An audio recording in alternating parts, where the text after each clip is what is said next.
یا ایھا الذین آمنوا توبوا الی اللہ توبۃ نصوحا، فرمایا توبہ کرنی ہے تو نصوح والی توبہ کرو، توبہ کرنی ہے تو نصوح والی توبہ کرو۔ حدیث پاک میں آتا ہے توبہ کرنی ہے تو اس نباش والی توبہ کرو۔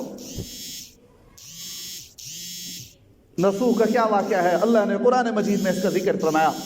نصوح ایک آدمی تھا جو شہزادیوں کی خدمت کرتا تھا، اس کی داڑھی نہیں تھی لیکن تھا مرد، عورتوں کا لباس پہنتا، برقع پہنتا، عورتوں والی مشابہت تھی لیکن تھا مرد۔ وہ عورتوں کی مالش کرتا، بادشاہ کے گھر میں رہتا تھا، عورتوں کی مالش کرتا تھا، شہزادیوں کی مالش کرتا تھا، لیکن وہ مشہور ہو گیا تھا اس طرح کہ سب سے مالش جس نے کرانی ہے تو وہ نصوح سے کرائے، اس کے علاوہ کوئی مالش اچھا کرنے والا نہیں ہے، صرف نصوح ہی اچھی طرح مالش کرتا ہے۔ تو اب اس کی عادت یہ بن گئی تھی، صبح آتا، شہزادیوں کی مالش کرتا اور پھر جنگل میں چلا جاتا، گڑ گڑا کر روتا اللہ سے، اللہ میں توبہ کرتا ہوں، یا اللہ مجھے معاف کر دے، یا اللہ تو واقعی ناراض ہے مجھ سے، میرے کام ہی ایسے ہے، لیکن میں مرد ہوں، عورتوں کی شکل میں نے اختیار کی، یا اللہ میں تو اس سے توبہ کرتا ہوں۔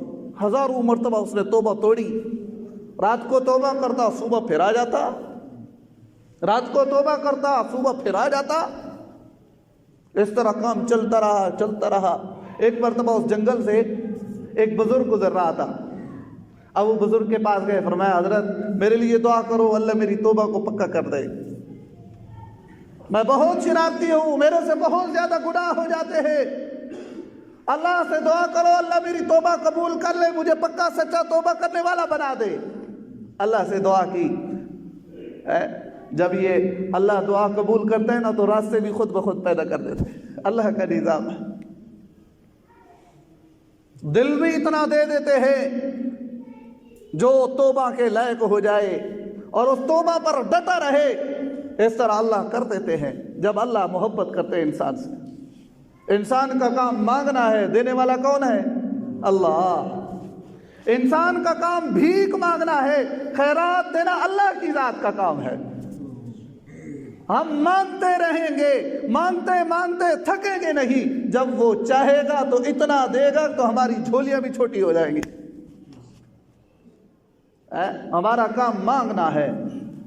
غلام کیا ہوتا ہے؟ غلام اپنے آقا سے سوال کرتا رہتا ہے، اب آقا پر لازم نہیں کہ اس کو دے یا نہ دے، لازم نہیں، جب چاہے آقا اس کی جھولیاں بھر دے، جب چاہے ایک ٹکا نہ دے، لیکن رب تعالیٰ سے نا امید نہیں ہونا، رب تعالیٰ سے دور نہیں ہونا، رب تعالیٰ سے غفلت نہیں برتنی۔ میں اگلے دن میری بیٹی کا مسئلہ تھا، میں ہسپتال میں گیا ہوا تھا، ایک فوجی میرے سامنے آ گیا، وہ بیٹھا تھا، اس کا بھی یہی مرض تھی، وہ کہنے لگا آپ امام صاحب لگتے ہیں مجھے، کہتے میں تو اللہ کی ذات سے نا امید ہو چکا ہوں، کہنے لگا میں اللہ کی ذات سے نا امید ہو چکا ہوں۔ میں نے کہا کیسے؟ کہتے اللہ نے 6 سال کے بعد ایک بچہ دیا اور وہ بھی ذہنی طور پر معذور ہے، میں نے دعا کی اللہ سے، بار بار مانگا، صبح و شام مانگا، راتوں کو مانگا، تہجد کے ٹائم مانگا، رو رو کے مانگا، گڑ گڑا کے مانگا، لیکن اللہ پھر بھی صحت نہیں دے رہے، میں تو نا امید ہو گیا ہوں۔ اللہ غریبوں کو بہت زیادہ آزماتے ہیں۔ میں نے کہا وہ تو ٹھیک ہے، اللہ آزماتے ہیں، لیکن اللہ کی رحمت سے نا امید نہیں ہونا چاہیے۔ قل یا عبادی الذین اسرفوا علی انفسہم لا تقنطوا من رحمت اللہ، فرمایا کہ میری ذات سے، میری رحمت سے انسان کو نا امید نہیں ہونا چاہیے، انسان مانگتا رہے، انسان سوال کرتا رہے، دینے والا وہ ہے اللہ۔ ہمیں ایسی شکل ہی نہیں آتی جس شکل سے وہ مانگتے تھے اللہ فوراً دیتا تھا، ہمارا وہ دل ہی نہیں ہے جس دل سے اور جس یقین سے مانگے اللہ فوراً دے دے۔ اللہ کو کبھی کبھی اپنی ذات انسان پر ترس آ جاتا ہے، انسان کو کبھی کبھی ترس آ جاتا ہے، ہمارے اعمال ہی ایسے ہیں نا، لیکن کبھی کبھی اللہ کی ذات کو ترس آئے فوراً وہ چیز عطا کر دیتے ہیں۔ تو لہذا اللہ سے مانگا، اس بزرگ سے دعا کرائی، پھر چلا گیا۔ کہتے ہیں کہ اس بزرگ سے دعا کرانے کے بعد 7 دنوں کے بعد ایک بادشاہ کی ایک چھوٹی بیوی تھی، اس کا ہار گم ہو گیا۔ اب انہوں نے کہا تلاشی لو ان ساری باندیوں کی، ان ساری مخدوماؤں کی تلاشی لو، اور ایسی تلاشی لو ان کے کپڑے اتار دو، برہنہ کر کے تلاشی لو۔ کہتے ہیں کہ اب وہ نسو بھی کھڑا تھا، انہوں نے کہا کہ اگر آج مجھے برہنہ کیا گیا ہے، آج میرے کپڑے اتارے گئے اور بادشاہ کو پتہ چل گیا یہ عورت نہیں یہ مرد ہے، آج مجھے دفن کر دیں گے اور ایسی جگہ دفن کریں گے میرا سر سامنے ہوگا اور وہاں کتے چھوڑ دیے جائیں گے، میرے کتے میری لاش کو نوچیں گے، آج تو میں نہیں بچ سکتا۔ اللہ کے سامنے کھڑے ہو کر سچی توبہ کی، گڑ گڑایا اور رویا، وہاں کھڑا ہے رو رہا ہے، اللہ سے توبہ کر رہا ہے، یا اللہ آج میرے راز کو فاش نہ کرنا، میں پکی سچی توبہ کرتا ہوں، آئندہ ان کو مالش نہیں کروں گا۔ لکھا ہے جب 10 عورتیں رہتی تھی، 10 عورتوں سے پہلے وہ ایک خاتون کے پاس وہ ہار مل گیا۔ اب جو یہ ہار ملا یہ دھڑم ہو کے نیچے گرا، گرنے کے بعد بے ہوش ہو گئے، ساری باندیاں اس کو پنکھا لگا رہی تھی، پنکھا کر رہی تھی، ہوا کر رہی تھی ساری باندیاں۔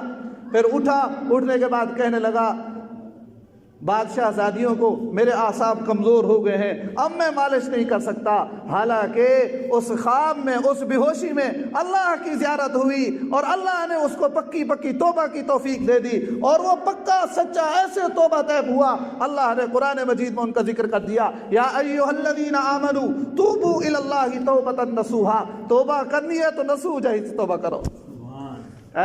گناہ ہو جاتے ہیں انسان سے، غلطیاں ہو جاتی ہے انسان سے، انسان کمزور ہے، میں نے پہلے بتایا انسان کمزور ہے، انسان سے غلطیاں ہو جاتی ہیں، انسان سے نافرمانیاں ہو جاتی ہیں۔ اللہ خود فرماتے ان الانسان خلق ضعیفا، میں نے انسان کو کمزور پیدا کیا، انسان کمزور ہے، انسان سے خطائیں ہو جاتی ہے، لیکن اس کا کام کیا ہے؟ توبہ کرنا، اس کا کام ہے توبہ کرنا۔ 100 آدمیوں کے قاتل کو بخش سکتا ہے، اور روزانہ اپنے بستر پر نئی لڑکی لانے والا کفل، اس نے جب اللہ سے صلح کی اللہ نے اس کے گناہوں کو بھی معاف کر دیا۔ ایسا کریم رب ہے۔